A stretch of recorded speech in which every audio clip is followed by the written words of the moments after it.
Welcome to Our Girl Relationships. We talk about the problems people face in their day to day lives. Let's start with the video. My mother in law did not like me at all since the start, and God knows for what reasons. My husband was the only son of his parents and had never moved out of their house. He had been in relationships before me, but had never moved in with any of the girlfriends. When we started dating, I noticed that he never even talked about moving in together. When I suggested one day to move in together, he asked me if it was okay for me to move into his parents' house, as there was no other option.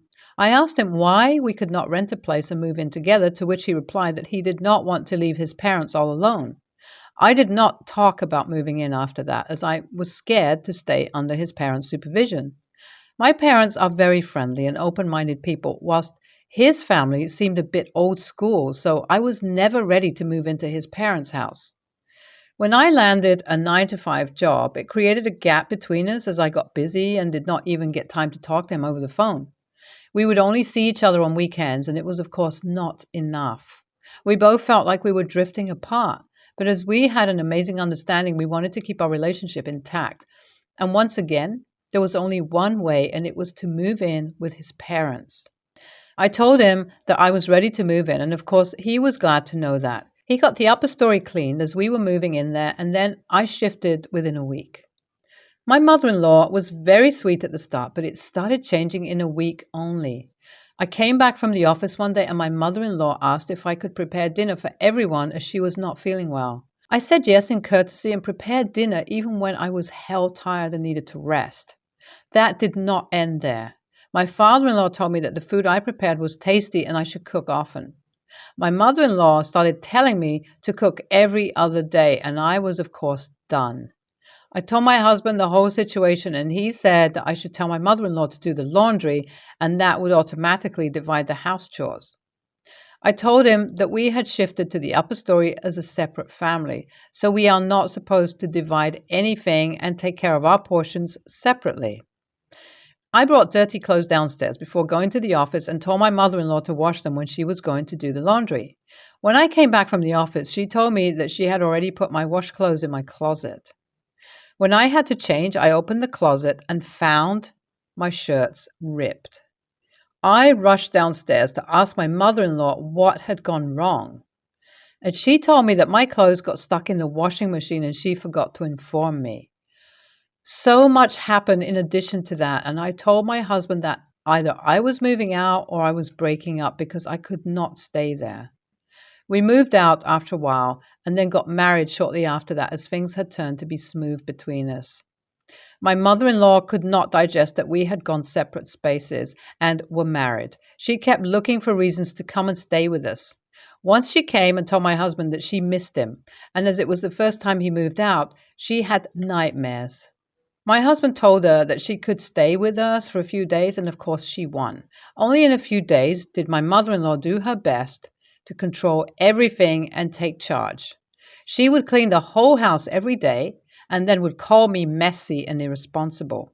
She would criticize the food that I would cook. She turned the whole house upside down when she saw our electricity bill and told us that we were wasting everything. I told my husband that she could not stay with us. I had invited my mom for dinner on the following weekend, and she just got a chance to mess up. We were having dinner when she told my mom that she had not raised me well and that I was spoiled. My mom takes no bullshit and told her that if my mother-in-law was staying at my place, that meant I was raised well because no one else would tolerate her presence. My mother-in-law started yelling and even spilled a glass of water on my mom. I could not stand her anymore and dragged her out of the house. I told her that she could never show up again, and if she did, I was going to call the cops. Now, my mother-in-law called my husband a few days ago and told him that his cousin was coming from her town as she had taken admission to a university. My mother-in-law told my husband that she was going to stay at our place until she could arrange for a space in a hostel. I called my mother-in-law and asked her why she could not stay at their place, to which she replies that we live closer to her university, so our place was a better option. My husband says that he has no problem with it, as it is just a matter of a few days, but I am not easy at all. I know my mother-in-law cannot see us living happily out of her control, and it seems like she is sending an agent. I'm just overthinking, or there is literally a red flag? As suggested by you guys, I told my mother in law that she could tell her niece to look for a hostel room and then move to the city. But my mother in law said that her classes were starting soon and she could not wait. My husband comes back earlier from his office than I, and I'm not comfortable with the idea that they are going to stay alone until I get back from the office. Also, she's not going to be any less than a spy. I talked to my husband and shared my concerns, but he said I was just overthinking as his cousin was only staying for a couple of days until she could move to a hostel. As no one was ready to listen to me, I took that cousin's number from my husband's phone and texted her that she was not welcome at my place. I told her that she should be sensible and arrange a space for her before moving to the city. My husband's cousin told my mother in law about my text, and she, of course, created a scene. My husband told me that I was just wasting my time and thinking too much. So his cousin arrived 3 days ago and she is way too friendly. I mean, she gets really very frank with my husband and keeps talking about their childhood memories. My husband is almost 7 years older than her, and she told us that she had a crush on him when she was younger. Also, she gets very touchy with him.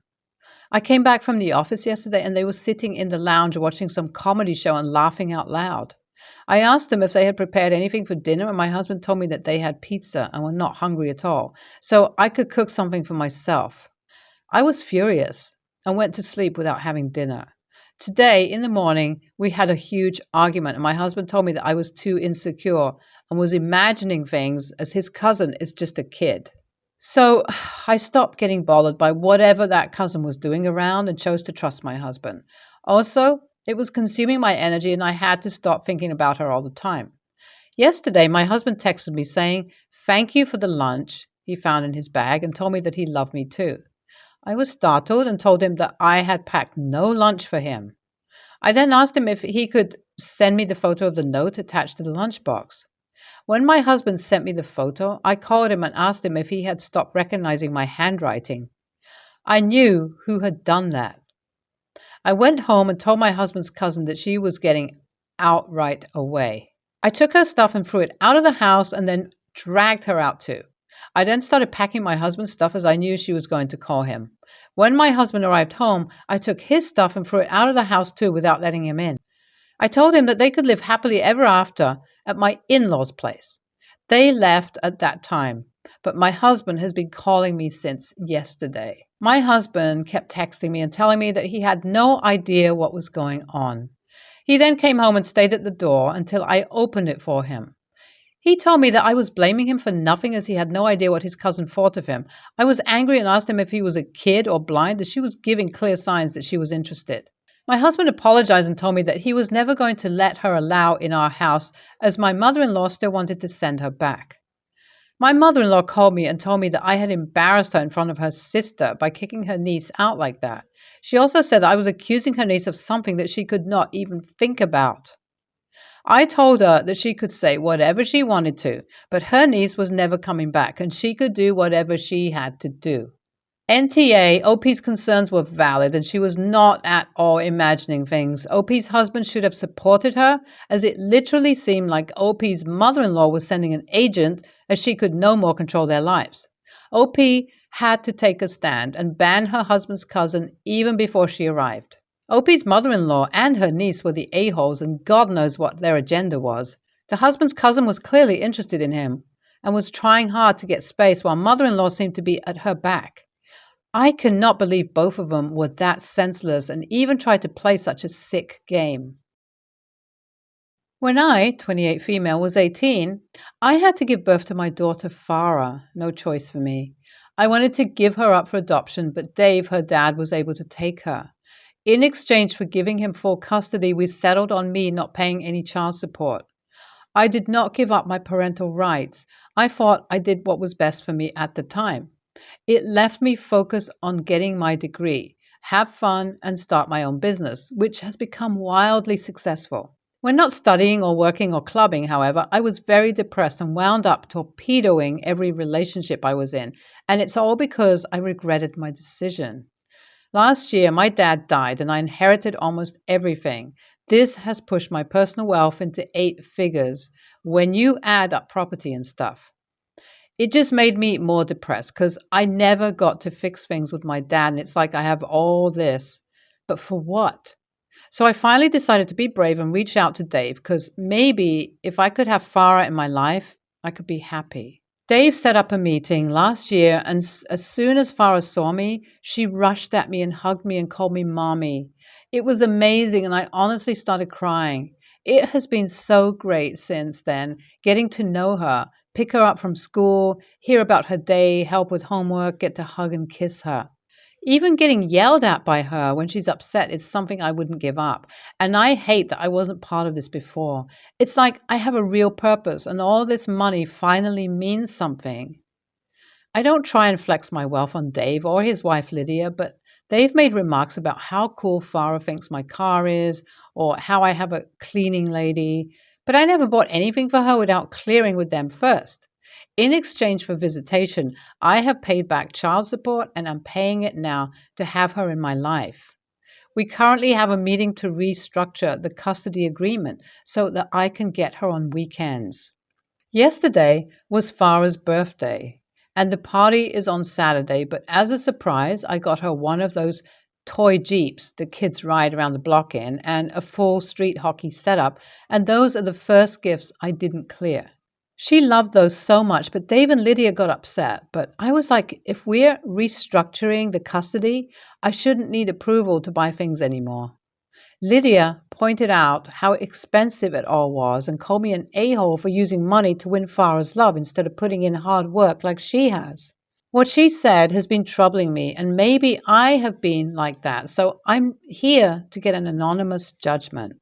YTA, suddenly changing things and buying her lavish gifts without discussion when that's not the precedent that's been set shows. And of course, you admit in the title that you are trying to buy your daughter's love instead of earning your place in her life. You chose not to be her mother. Had it not been for her dad taking her rather than her being put up for adoption as you wanted, you wouldn't have an option to be doing this right now at all, as you'd have zero parental rights whatsoever. Show some respect for the people who put 10 years of time, love, hard work, and money into raising their child while you set her aside only to come pick her back up when you felt it was convenient. I don't think a-hole is the right word, really, but I do completely see Dave and his wife's point of view. You didn't raise her, they did, and now you're stepping in after 10 years and playing the superhero with wealth. They never got to accumulate money because they were taking care of a baby. It must suck for them. Although it seems like you're doing everything right by back paying child support, clearing gifts with them, etc., a classy move would be next time to have the big expensive birthday, Christmas gift be from all three parents, and each of you get her something small and affordable from you personally. I will also say that this little girl is going to be a teenager very soon and is going to start to establish a sense of who she is and where she came from. And with that, she's going to start to question who you are and where you were for 10 years. I would advise getting into family therapy with your ex and his wife, you and your daughter, to help her work through the next few years as she grapples with the perfectly normal abandonment, resentment issues that may come up. And good luck. I'm a 25-year-old female and I have pretty significant scarring on both of my arms and legs. The scars are over a decade old, but they didn't fade well. I'm pretty used to covering them up for work and other situations, but I've gotten to a point where I no longer feel a sense of shame when I'm wearing clothes that show them. This has taken a lot of work on my end, and I'm well aware that not everybody knows how to react in a way that isn't hurtful. And that's okay, I can manage. My boyfriend of 10 months invited me to go with him to his family's pool party, cookout. I've met his parents a few times before, and they have seen some of the scars and didn't say anything. However, his other siblings and their families, who I have not met before, were going to be there. I still was looking forward to meeting everyone because his parents are lovely people. At the party, I wore shorts and a tank top, which was modest considering that it was well over 95 degrees Fahrenheit outside. Also considering that I was wearing more clothes than anyone in a swimsuit. I mostly kept to myself and talked to my boyfriend's mom while he played with his nieces and nephews. He doesn't see them very much. After a while, his mom went inside, and his sister approached me. After a couple of minutes of conversation, of her asking about the scars, yes, she led with that, she told me that she doesn't want her kids, 11 female and 5 male, to see all that. Talking about my scars, because they're quite young. She asked me if I had brought a jacket or something to cover up with, and I told her that I didn't because of how hot it was. She offered to let me borrow a shirt from her parents, and I said I would rather leave if I'm offending everyone.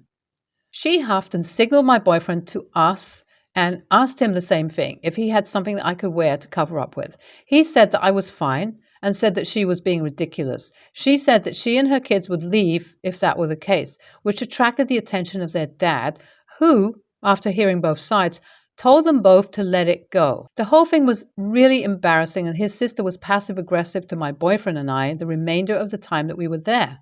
We ended up leaving early. I asked him to drop me off at my place, even though we had plans to watch a movie together at his apartment afterward. He apologized for his sister and said that she was a bitch for what she said, but honestly, I'm not sure if I was right for digging my heels in. But it was very hot outside and I was already feeling overheated, so I would have been miserable had I put on a jacket or another shirt. But this was the first time that I was meeting a lot of people there. AITA? NTA. If her kids asked about your scars, she could have said, lots of people get scars, but it's not polite to talk about others' bodies. Of course, she wouldn't know to do that because she has no idea how to follow that rule and effectively parent her children. You did nothing wrong. She should be ashamed of herself. NTA, you deserve basic respect, and your scars will not harm children. I'm proud of you for sticking to your guns.